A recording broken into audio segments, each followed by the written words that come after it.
In the same way that Home Alone's sort of Die Hard for kids, High on Life and its sequels are basically Call of Duty for people who like their jokes basic enough they don't have a moment where someone has to describe why it's funny.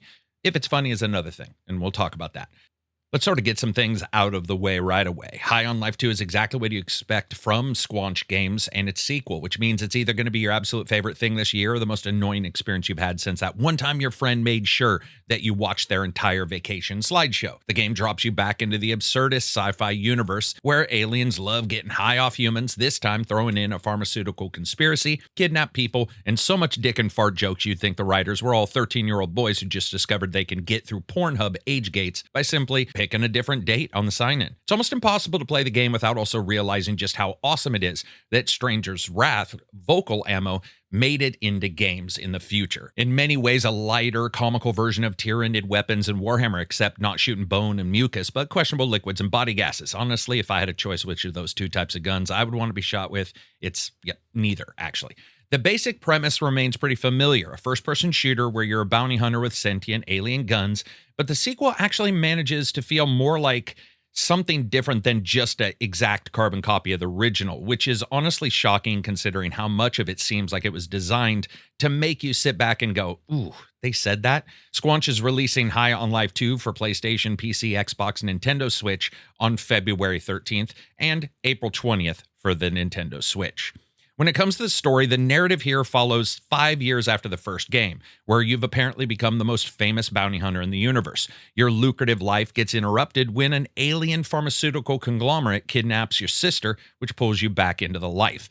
It's that one more go kind of game, almost like Rocky coming out of retirement if his fists were replaced by guns that channeled their damage-dealing capacity with homicidal homilies. Now, I will say when it comes to the story, it has some genuinely surprising twists that I can't really talk about without spoiling, but let's say that there are moments where the game actually throws you for a couple serious loops, funny ones, comical ones here or there. The gameplay builds on the original's foundation while actually improving some key facets. Most of the guns have special abilities you can activate with a secondary weapon button. So you've got your normal fire and then other kinds of fire. Or with one weapon, you can suck up power-ups and health drops around you, which adds a bit of strategic depth, but it's not necessarily incredibly deep. It's got you exploring unique locations. You got cities, beach resorts filled with oversexed aliens and all sorts of weird situations, military facilities guarded by questionable security staff, and more. Exploration can also net you all kinds of informational secrets, smaller stories, funny NPC quotes, mini missions, and money that you can use to spend on upgrades in the various stores. I would suggest that you do some exploration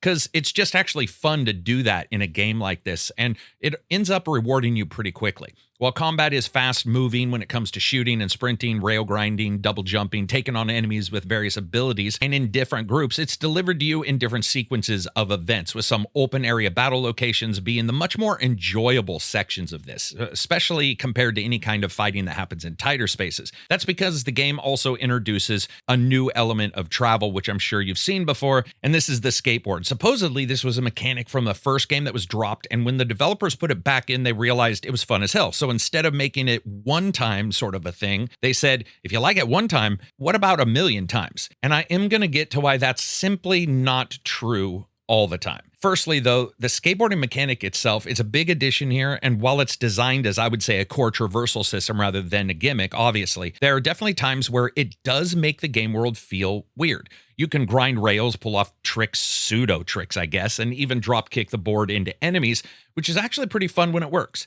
However, there's this weird issue where you're traveling so fast that you sometimes miss out on feeling or seeing or experiencing some parts of the game world. And there are spots you literally can't reach unless you're at full speed on the skateboard anyway, which creates these weird design dissonances that end up playing out, where you look over at a spot and say, hey man, that actually looks odd. And then you're past it and never coming back to it again.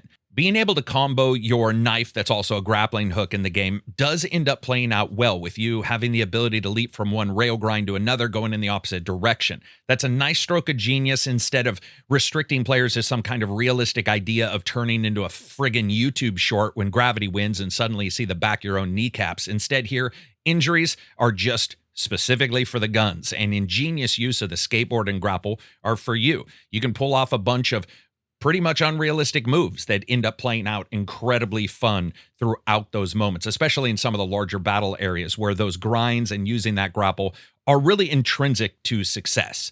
Now, that's not because of the AI being incredibly smart. It still thinks spelling the word for is a friggin' math problem, but it's not so obviously dumb that it's painful. It's just that they're set up in a series of moments where enemies see something not dressed as them and turn everything into a ballistic shirts and skins game. It works, but ultimately don't expect much more flexibility. And that's a little bit sad in a world this weird that we don't see the enemies actually having some of these off-the-wall situations or weapons. I will say that there's a couple moments of some really cool deliveries from some of the main enemies you fight, but I can't really talk about that either.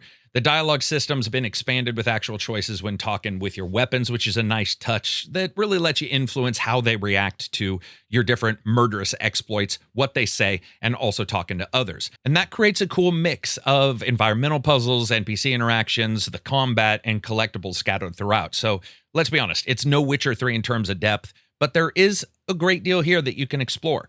The writing is hit and miss as always. Some jokes land with a good comedic timing while others feel like they went just on way too long. But there are definitely moments where the narrative actually tries to stretch its wings a bit and do something interesting beyond just being some kind of platform for dick jokes. Let's be honest here though, the main side writing in the original game was never that good. You could say it was never as much a story as a comical version of a one-page D&D game, just bounty hunter, talking guns, go. So that means the writing here is going to be hit and miss, just like the original. In comparison to the original game too, I would say that it can feel tonally different at times as they've tried to stretch their wings here and there. I ended up sort of liking it. There were times where I was like, okay, whatever, that wasn't even really a joke. It was just a comedic byline. But the slight alterations from jokes in movies, shows, and the prior game, yeah, it can cause a feeling of deja vu, but in all honesty, I think that's what they were going for. And so many people are going to like that. Something else that people liked when they saw the trailer was the game's looks visually, and we're going to talk about that now. High on Life 2 does continue the franchise's just really vibrant, exaggerated art direction with some genuinely stunning moments. There are times in the game that really I don't think have absolutely any right to look as good as they do. Absolutely fantastic. And some of those environments range from neon-soaked cityscapes, bizarre alien locales, all crafted to, I would say, complement this absurdist writing and chaotic combat that you see. Honestly, the first huge place you go to is pretty damn stunning despite some issues with the graphics I'm going to talk about in the performance section. There's a moment I was playing and it felt like exploring a Rick and Morty alien planet, and that's very cool. The graphics, though, again, aren't uniformly excellent. There's a noticeable dip in quality when it comes to your companions and many NPCs. Some of the aliens, particularly the bounty hunters you face, look really cool up close. They've got detailed Ratchet and Clank style twisted designs. But the guys on your team and many NPCs you meet can look particularly rough or lacking in detail, like somehow the game just didn't give them a extra detail pass. There's also quite a number of small bugs. For example, characters not holding their guns right, collision detections. I got some characters stuck in things, which broke some immersion, and one or two characters holding items that I don't think they're actually supposed to be hiding or that were floating in their hands. That's this version of the game. We'll have to see if the actual day one does the same thing. The game does include a number of nice collectibles and customization options that show an attention to detail that I found myself diving into. So, for example, you can find the skateboard upgrades that actually change the look of the skateboard. And I don't know why, but I spent a great deal of time in there doing that, especially because all these different art designs on the board can be seen depending on some of the attacks and the rail grinding you do. There's also collectibles that basically combine a bit of Magic the Gathering and baseball cards in a really cool way.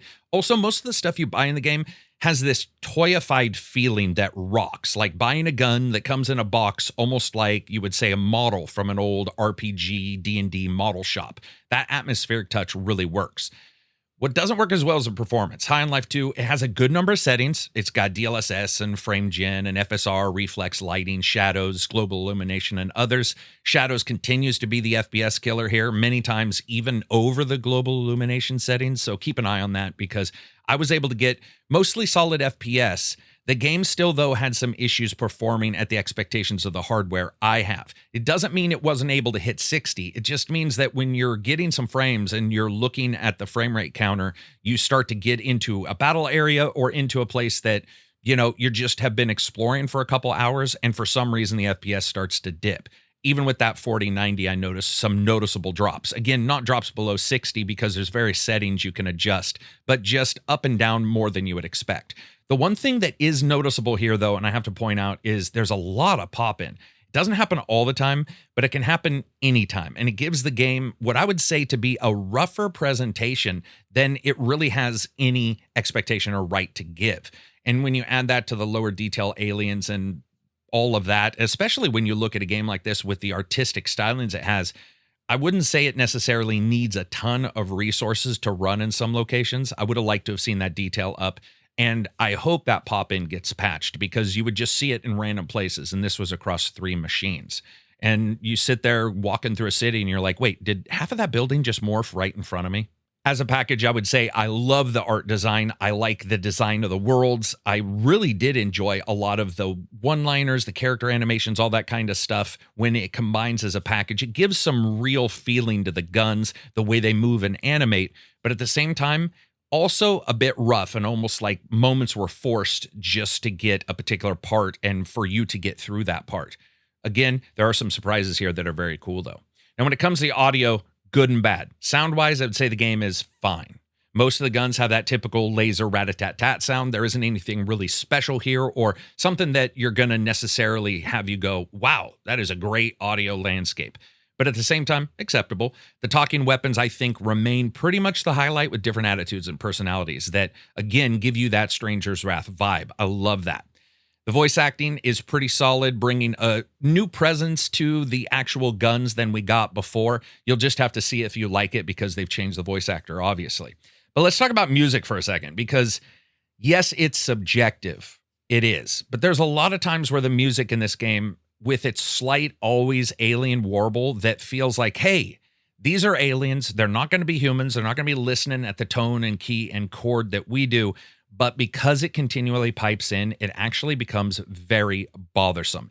Even in battle scenes with what I would say to be normal style music, they put so much of a rub on it that it's almost like somebody playing their brand new Casio keyboard and finding that pitch bend and cranking it just a little too far. And it became bothersome enough that I actually thought about turning it off many times, which is really rare. I can handle bland music. I can handle even sort of offensively garish music or music that doesn't seem like it fits. This wasn't any of that. It almost felt like it was actually recorded wrong. It was done on purpose, and hey, it's a vibe, and it's their choice, and you may love it. But after many hours, it started to grate on me. When it comes to the fun factor, so High on Life 2, it's a mixed bag when it comes to pure fun. There are definitely moments where it shines. The skateboarding mechanic, despite its issues, does add a new layer of enjoyment to traversal and combat and speed. The weapons, they remain pretty entertaining. They got that constant chatter, and they've got some different abilities, providing what I would say to be a really good atmosphere around them. The collectibles and customizations, I found myself diving into more than I expected. And the combat, it's not really revolutionary, but it's been improved a bit from the original. And at times it was genuinely very fun to go around and have a blast, take out some enemy leaders, that kind of stuff. However, the game does have frustrating elements. That fast-paced skateboarding, it makes the world feel rushed and superficial in a lot of places. I sort of wish it wasn't. Now, you can stop and just walk around if you want, but the game isn't really based on that design decision. So a lot of those places are a bit more empty. But I would say for fans of this kind of sci-fi comedy, there is something here that you may enjoy, especially with the gameplay improvements. Now, this is on Game Pass, so let's go with like a Game Pass or Pass rating. It's well worth checking out if you're a new or old fan, and I like the idea that talking guns, very cool, unique aliens, and a humor style that's been the defining line of the games and the writers for ages. So if that's something that you like, there'll be stuff here for you to enjoy for sure. But it's not going to necessarily stun you. If you're brand new to this, be aware of those issues. Even if you're not brand new to this, be aware of some of those issues. Hopefully they get patched up as this game goes live. There's some to enjoy here, but I would say that it is a rough entry, and it reminds me a lot of the original game in the exact same way, except this one seems like they really tried to go out and change things up and make larger, more grandiose locations, and it both pays off and in some ways is a bit of a penalty. Speaking of penalties, YouTube consistently penalizes, well, pretty much YouTubers. So if you get a chance, subscribe, thumbs this up. I would love for you to leave a comment. I also want to know, do you guys like the talking weapons? That's actually one of the more interesting elements in this game. And I want to know if everybody else likes it as much as me. I like the talking weapons. I like that kind of stuff sends all the way back to Stranger's Wrath. I would love to know if you guys do as well. Check out the Discord. We got some limited sections there for jumping in at a cheaper price. We do all kinds of stuff, streaming games, playing D&D, just doing chats, behind the scenes podcasts. That's it for me. Peace out. Enjoy the rest of your week, and stay tuned for 2 previews next week, 3 reviews as well.